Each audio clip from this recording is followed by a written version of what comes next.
जिंदगी विच हर पल नवा है, हर पल दा रस नवा है, हर पल नवा है। जेड़ा पहले पल बतीत, मैं कहना 2 सेकंड 1 सेकंड भी पहले जेड़े बतीत हो गए, एक ते हथ नहीं आने, ओदा रस वखरा सी, हुण रस वखरा है।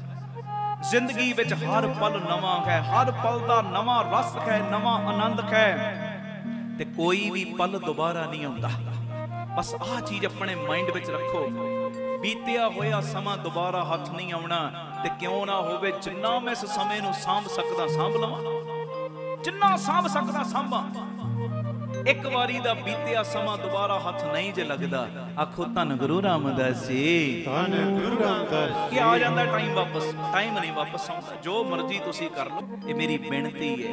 एवें लड़ाइयां झगड़ियां दे विच, मेर तेर दे विच, दूजियां नूं नीवां विखाउण दे विच समा अजाया ना गवाया करो। हाँ, अपने आप दी तरक्की लई समा लाओ।